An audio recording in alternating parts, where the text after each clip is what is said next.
ऐसा राजा था, फिरौन मिस्र के राजा को बोलते थे, जिसके सामने कुछ नहीं चलता था। आप तो डेमोक्रेटिक देश में रहते हैं जहां पर लॉ है, लेकिन बाइबल कहती परमेश्वर अपने लोगों को उन राजाओं के पास से भी बचा के लेके आया जो उनके सबसे बड़े दुश्मन थे।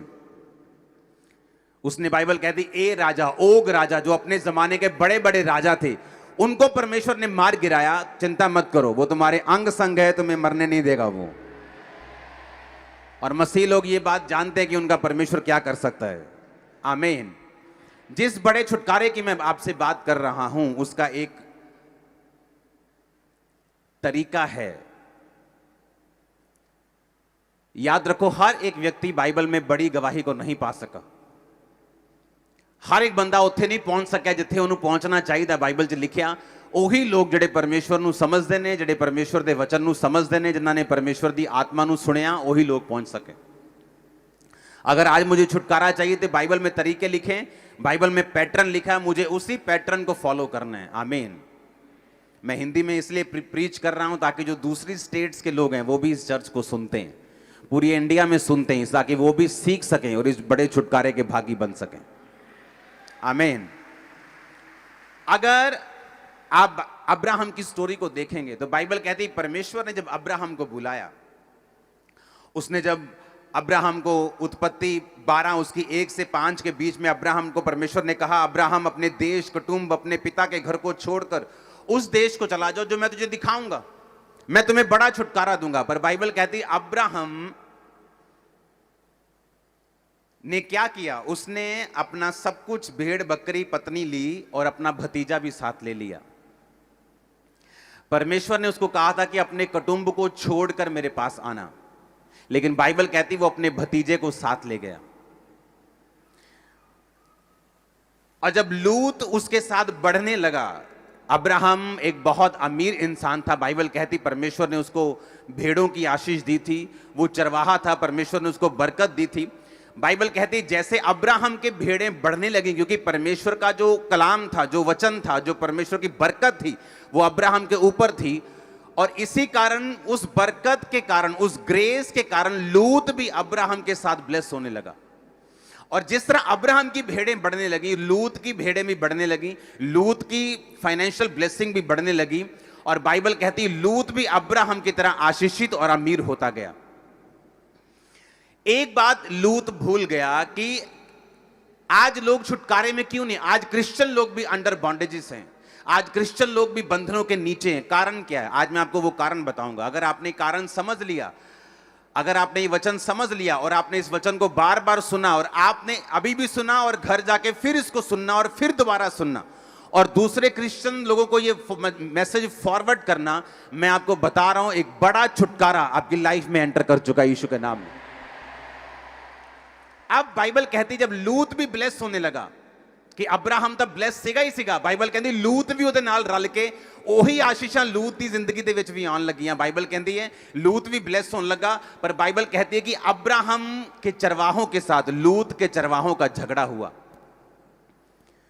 ये दोनों चरवाहे आपस में, इन दोनों का स्टाफ आपस में झगड़ने लगा। और बाइबल कहती है अब्राहम ने लूत को बुलाया, लूत को बोला कि ऐसा सही नहीं कि हम दोनों आपस में लड़ें, तू अगर इधर जाएगा तो मैं इधर जाऊंगा, तू इधर जाएगा तो मैं इधर जाऊंगा, तू पहले चुन ले तुझे कौन सी जमीन चाहिए, तू जो जमीन चुनेगा मैं उसके सामने चला जाऊंगा, लेकिन पहले तू चुन। और बाइबल कहती लूत ने अपनी आंखों से देखा और एक तराई, एक सिंची हुई तराई जिसमें हरी घास ही घास थी, उसने चुन लिया। और बाइबल कहती परमेश्वर ने फिर अब्राहम को कहा, जब लूत चला गया, परमेश्वर ने कहा अब्राहम अपनी आंखें उठा और ये सारी जमीन देख, मैं तुझे और तेरे वंश को आने वाले समय में दे दूंगा। अब सुनो ध्यान से, क्यों लूत ब्लेस हो रहा था। और बाइबल कहती लूत जब उससे चला गया और जब वो देश लड़ाई झगड़े में पड़ गए, वो देशों का दूसरे देशों के साथ झगड़ा हुआ, दूसरे देश के राजा उसके देश में आए, उन राजाओं को मारकर सारा कुछ लूट लिया। और लूत भी उसी देश में रहता था और उसको भी वो लूट कर अपने साथ ले गए। अब्राहम को यह बात मालूम हुई कि तेरा भतीजा लूट लिया गया। बाइबल कहती है उसने अपने 318 शिक्षित पुरुष साथ लिए और 318 लोगों को लेकर, बाइबल कहती है वो उनसे, राजाओं से लड़ने के लिए गया। ये वो राजा थे जो दूसरे राजाओं से जीत चुके थे। मान लो एक टीम क्रिकेट में जीतती है, एक क्वार्टर फाइनल, फिर सेमीफाइनल, हाँ, एक फाइनल में पहुंचती है।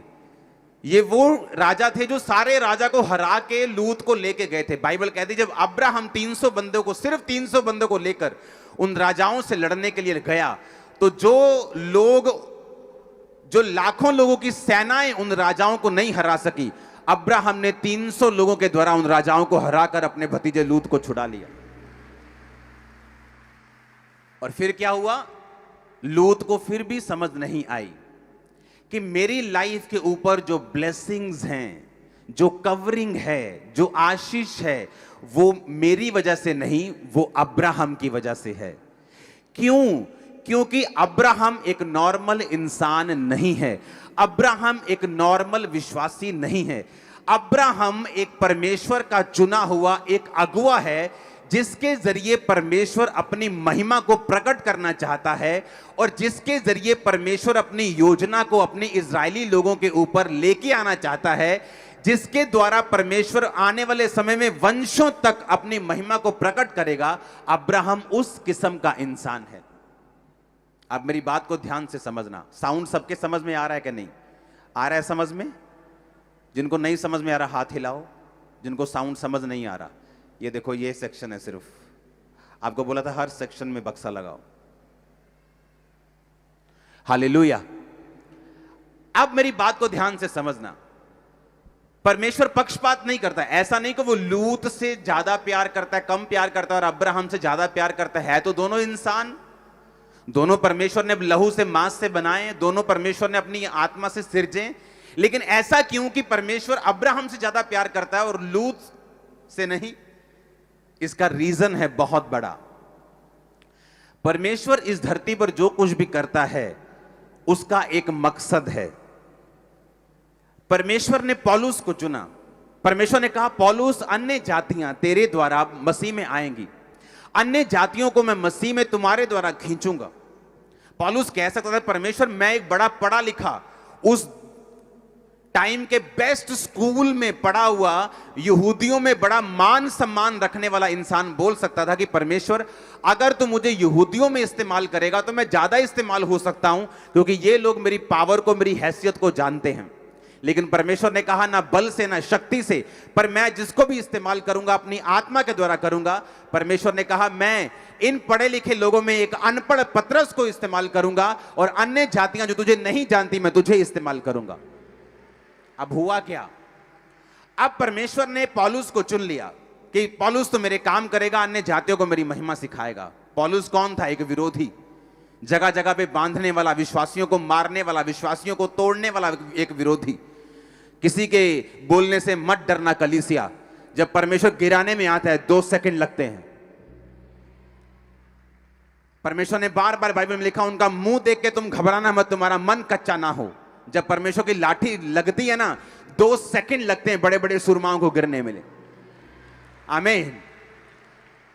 अब आपको बात समझनी है। बाइबल कहती है जब पौलुस गया अपने मिशन को लेके, कि मेरा मिशन है अन्य जातियों को तक परमेश्वर के काम को लेके जाना। पौलुस ये बात जानता था कि मसीहियत धर्म बदलना नहीं, मसीहियत जीवन बदलना है। मसीहियत परमेश्वर में आना है। मसीहियत पाप के लिए मरना और मसीह के लिए जी उठना है। उसने प्रचार करना शुरू किया। अब जो जो कलीसियाएं पौलुस का साथ देती रहीं, बाइबल कहती है वो कलीसियाएं ज्यादा आशीषित रहीं उन कलीसियाओं से जो किसी भी मिशन में, किसी भी पास्टर के साथ नहीं थी। अब मेरी बात को ध्यान से समझना। लूत इसलिए ब्लेस नहीं हो रहा था कि लूत धर्मी था। लूत इसीलिए आशीषित हो रहा था कि अब्राहम के ऊपर परमेश्वर का प्लान था, और लूत अब्राहम के जस्ट साथ था, और लूत आशीषित होता जा रहा था। लेकिन प्रॉब्लम कहां होती? प्रॉब्लम तब होती है जब साथ रहने वाला व्यक्ति ये सोच लेता है कि ये आशीष जो है ये परमेश्वर मुझे डायरेक्ट दे रहा है, क्योंकि मैं भी यहोवा को मानता हूं, तो ये आशीष परमेश्वर की वजह से और मेरी बुद्धि की वजह से और मेरी प्रेयर की वजह से और मेरी लगन की वजह से मेरी जिंदगी में है। और यही गलती लूत ने की।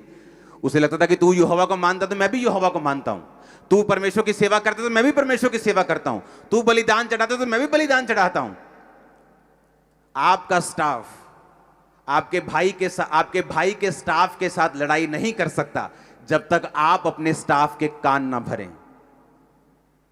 मेरी बात समझ आ रही है कि नहीं? आपके बच्चे आपके रिश्तेदारों को बुरा नहीं कह सकते जब तक आप अपने मुंह से उनकी बुराई बच्चों के सामने ना कर लें। तो लूत के चरवाहों में झगड़ा नहीं हुआ अब्राहम के साथ, ये लूत के कान भरे हुए थे। ये लूत के साथ स्टाफ की डिस्कशंस होती थी कि अब्राहम ऐसा चाहता है, ये तुझे बढ़ने नहीं देना चाहता, ये तुझसे जेलसी करता है, ये वो जो छोटा दिमाग सोचता है वो सोच रहे थे। और इन्हीं बातों ने झगड़ा किया और दोनों अलग अलग हो गए। अब्राहम ने कहा तू जहां जाना चाहता है चला जा, मुझे तुझसे कोई विरोध नहीं, कोई वैर नहीं। जहां जिस जगह को तू चुनेगा, तू लेफ्ट चुनेगा मैं राइट जाऊंगा, तू उत्तर चुनेगा मैं दक्षिण जाऊंगा, हम में झगड़ा नहीं होना चाहिए। अब्राहम को मालूम था कि वो परमेश्वर की वजह से ब्लेस है, लेकिन लूत परमेश्वर की वजह से नहीं, लूत अब्राहम की संगति की वजह से ब्लेस था, क्योंकि अब्राहम परमेश्वर के द्वारा बुलाया गया और चुना हुआ व्यक्ति था।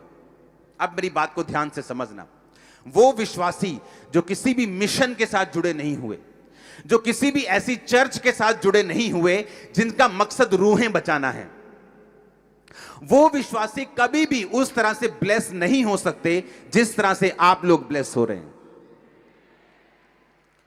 अब वो कहेंगे क्या हम यहोवा को नहीं मानते, वो कहेंगे क्या हम यीशु को नहीं मानते, क्या हमने बपतिस्मा नहीं लिया, क्या हम परमेश्वर से प्यार नहीं करते, क्या हम टाइथ नहीं देते। ये बातें अलग हैं, लेकिन बाइबल कहती है इस धरती पे मेरा चुना जाना और आपका चुना जाना एक मकसद के तहत है। और जब आप मकसद वाले लोगों के साथ जुड़ जाते हैं और उनके विजन्स के साथ खड़े हो जाते हैं, आप पर वो ब्लेसिंग आती हैं जो उन्हीं लोगों के ऊपर है जिनके पीछे आप चल रहे हैं। सुनो, छुटकारा लेना और छुटकारे की बात करना अलग अलग बात है। परमेश्वर की बात करना और परमेश्वर को अपनी जिंदगी में टेस्ट करना, उसके छुटकारे को, उसकी ब्लेसिंग को, उसकी हीलिंग को अपनी फैमिली में, अपने घर में, अपने बच्चों में, अपने फाइनेंस में, अपनी स्पिरिचुअल लाइफ में, यह अलग बात है। और बिना वचन पे चले, बिना वचन की समझ के आप कभी भी इस छुटकारे में एंटर नहीं कर सकते, क्योंकि आपको इन वचन की समझ लेनी होगी और आपको वचन के मुताबिक चलना पड़ेगा। हालेलुया। अब आप देखो कि जो राजा दूसरे राजाओं को मारकर, जो भी अपने आप में बड़े राजा थे, वापिस जा रहे हैं। अब्राहम को मालूम होता तेरा भतीजा लूत भी बंदी बना लिया गया, दूसरे राजा उनके राजा को मार गए, उसको बंदी बना के ले गए, और अब्राहम 300 बंदों को साथ लेके जाता है, और बाइबल कहती है उन्हें छुड़ा के लेके आता है, उन राजाओं को मारकर वापिस आता है। और फिर से लूत देखो कितना नॉन सेंसिटिव, कितना नॉनसेंस व्यक्ति था। अब भी समझ नहीं आई कि मेरी ब्लेसिंग का कारण अब्राहम है, फिर भी वो वहीं रहने लगा जहां वो पहले रहता था। एंड में क्या हुआ? दूत आए, अब्राहम ने उन्हें पहचाना, अब्राहम ने कहा मेरे से खाना खा के जाना, खाना खा के वो गए, अब्राहम को बेटे की आशीष दे के गए, जाते वक्त बोल के गए कि हम सदोम अमोरा को नाश करने वाले हैं। और बाइबल कहती है लूत वहां था, उसने कहा परमेश्वर अगर वहां 50 धर्मी मिले क्या तू उन्हें नाश करेगा? परमेश्वर ने कहा नहीं। उसने कहा अगर 45 मिले तो, 40 मिले तो, फिर कहता 35 मिले तो, 30 मिले तो परमेश्वर ने कहा वहां 5 भी मिले तो मैं नाश नहीं करूंगा। और बाइबल कहती वो दूत लूत के घर में गए और लूत को बोला हम इसे नाश करने वाले हैं, बाहर निकला तो सिर्फ लूत बचा और उसकी बेटियां बची। उसकी पत्नी भी नमक का खंबा बन गई। जो कुछ लूत ने कमाया था सब कुछ वहीं छूट गया। और फिर लूत को समझ आई कि मेरी लाइफ में ब्लेसिंग एक मिशन के कारण थी, मेरे कारण नहीं थी। अगर वो लूत के कारण होती तो लूत की जिंदगी में वो आशीष बनी रहती। मैंने लोगों को देखा है पास्टरों के साथ जुड़ के ब्लेसिंग लेते हुए, जब गाते थे वो सामर्थ उतरती, जब बोलते सामर्थ उतरती, लेकिन जब उस मिशन से वो हट जाते थे सब कुछ परमेश्वर छीन लेता था वो चीजें।